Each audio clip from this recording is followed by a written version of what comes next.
Sometimes the camera may fall off.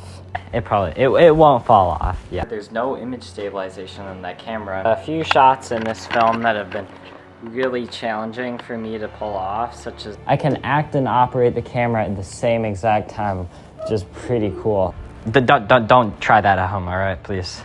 Just watch a YouTube video. First of all, my lens is an anamorphic lens. I'll probably be starting over, so it's a bad idea, but I need to make a film.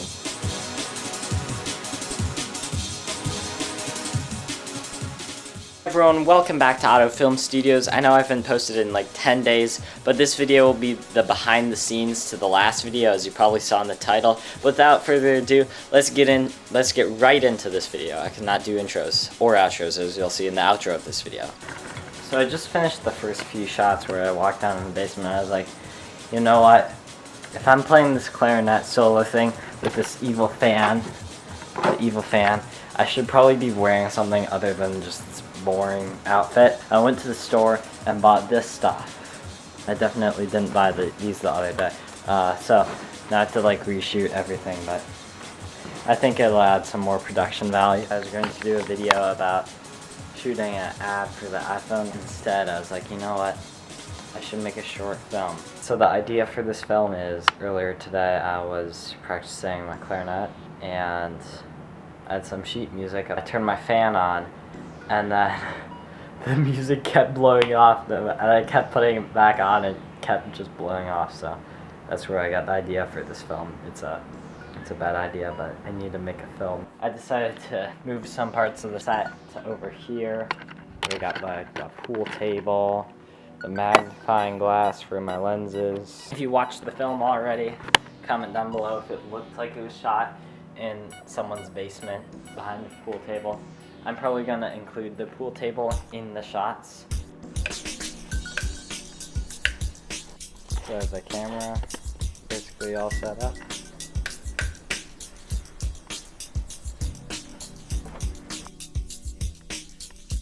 And then that's looking very cinematic. Can't even see it.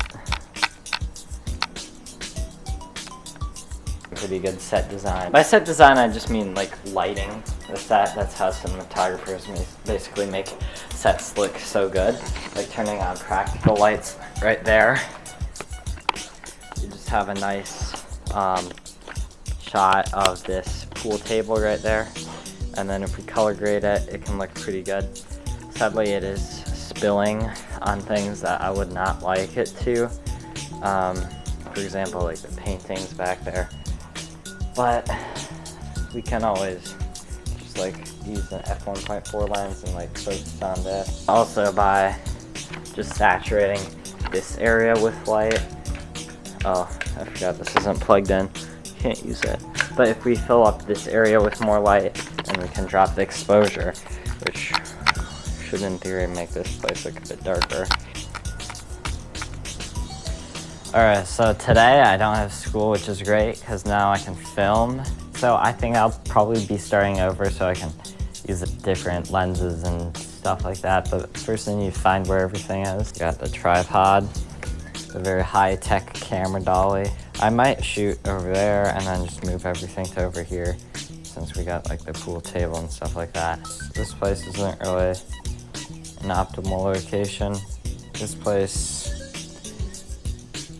might work, but that place over there, you know, there's this thing here, so I think this place is probably the best location. So if you're wondering how I got these really cool dolly shots in the film with my a6400, there's no image stabilization in that camera and my lens doesn't have image stabilization since it's a vintage lens.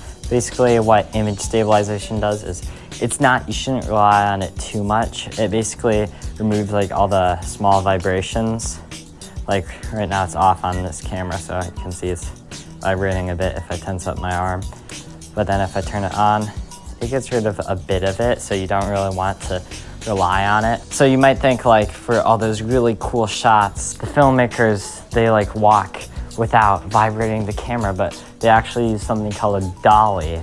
A dolly is basically like a cart with a camera on it but very expensive. So right here, I got the cheap version of that, which is literally just a cart with a camera on it. Now there are some disadvantages of this. For example, one of them, sometimes the camera may fall off. So that's kind of, you don't want to let that happen. So you have to like put pressure on it in order for it to actually move just very precautiously on there. It's not like part of it or anything. Another downside of this is you can even hear it too. First of all, the camera tripod is rubbing on that a bit. The audio, you can hear it in the audio. And the last thing is it's not that stable. If I just show you guys when I move on this tight lens, you can see a bit of shakes in it. It's kind of hard to see sometimes. That basically means I'll have to stabilize it in post, which means I can't use a really low shutter speed like I normally do. 1/50th is what you're supposed to use, but since in here it's dark around, I'm cheating that and doing 1/30th. Shutter speed is basically how much light the camera sensor is allowed to take in, but it also creates motion blur. See, if I move my camera around, there's motion blur. But if I were to, say, point at this light source, since there's no manual function, there's a bit less motion blur compared to over here where it's darker. Basically, when you stabilize it, if there's motion blur in the image, and you try to stabilize it, you'll get all these weird jitters and weird artifacts that wouldn't be there if it was already stable. So that's a few of the disadvantages of shooting with these fake dollies. So you might be wondering, Ryan, why don't you just use a lens with image stabilization like in this Nikon camera? It has image stabilization. Or why don't you turn image stabilization on in the camera, as some cameras have this thing where the sensor moves around, so you can use vintage lenses and have stabilization. To that, I say my camera is not expensive enough to have in-body image stabilization, or IBIS, that's what they call it. For the lens thing, first of all, my lens is an anamorphic lens, which means it has this really unique look to it. The bokeh, the out of focus areas, basically like that stuff, you know, that's called bokeh. It's oval shaped, which gives it a really unique look to it. My Sony lens is not an anamorphic lens, so it wouldn't give me the look that I wanted. And also, this one is a low aperture lens. What aperture is it basically controls how much light is going in through the lens.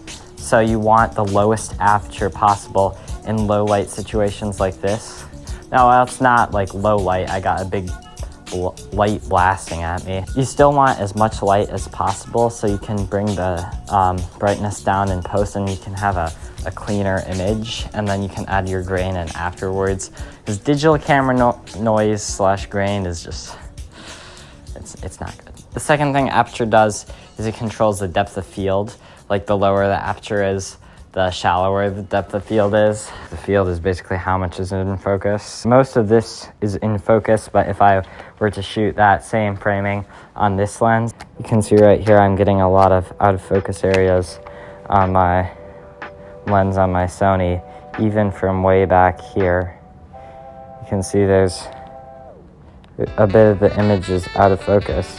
While if I recreate that same image from here with my Nikon lens zoomed in all the way, you can see that almost everything is in focus compared to just the fan being in focus. So that's basically why I'm doing that. I did a big rant. I probably should have just kept the segment short because it will be hard for me to edit now.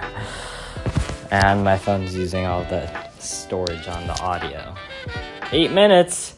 Huh. So there's a few shots in this film that have been really challenging for me to pull off, such as this one I'm doing right now. Sorry about that audio quality is. Fine, I'll set up my actual mic. So this shot that I'm doing right now is a big challenge because I'm doing two things at once.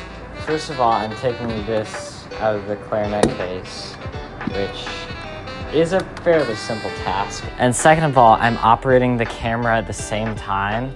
So what I'm doing is I got one hand So I have to hit record. I have to make sure I'm in focus first. I have to hit record, take out this thing, push this with my foot, and then focus on the fan at the same time, which is confusing since I'm doing it from over here, so I think I focus pull this way, but I really do it the other way.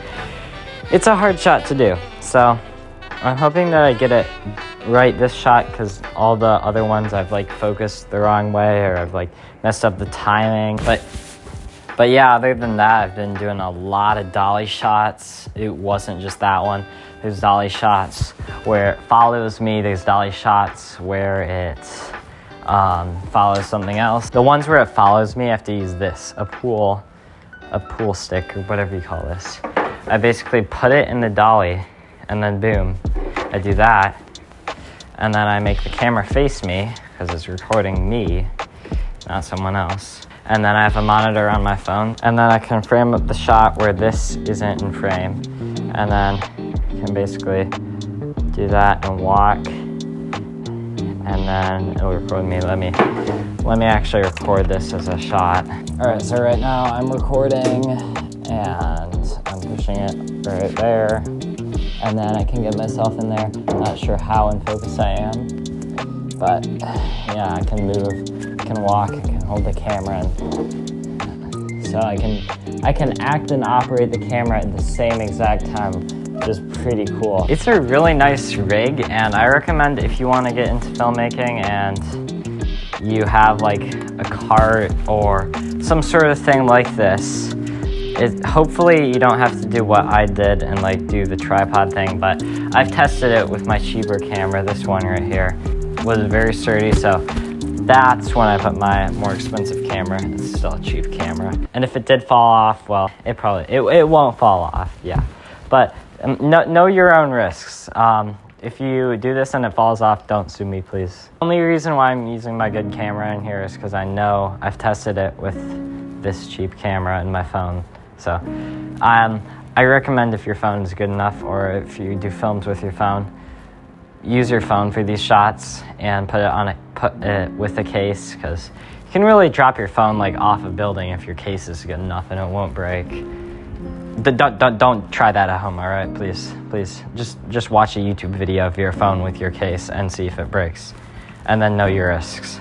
I've been talking for 6 minutes about this random dolly shot and phone cases and nonsense, so I should end this shot. Hey, thanks for watching this Auto Film Studios video, and if you enjoyed it, tell me by leaving a like, and if you dislike it, I guess dislike it. And if you want to see how you can do those sliders/dollies, those really cool movement shots for free, tell me in the comments below. I got some really cool ideas on how you can do that with a really cheap item that you probably have in your house right now.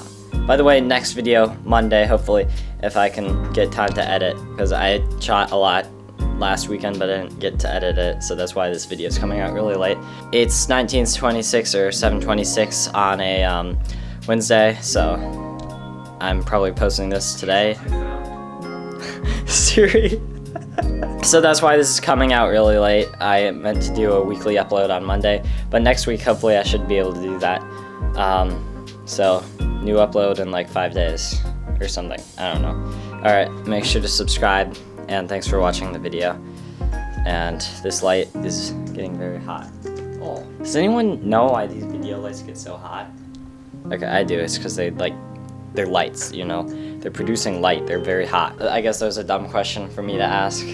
Anyways, I need to turn off these lights and turn off the stop record and hit the stop recording button, since this camera is using up like 50,000 gigabytes of space because I accidentally hit the 4K button earlier today, or whenever I did that. So yeah, I need to stop recording this. I need to find out how outros work. Either I'll be doing a tripod video with this giant video tripod that is actually surprisingly cheap. Ugh, I cannot talk. So yeah, that's what one of my next videos will be. Subscribe. And I need to stop this video quickly because I'm running out of things to say, and I'm bad at outros, and the rolling shutter is bad because I recorded in 4K.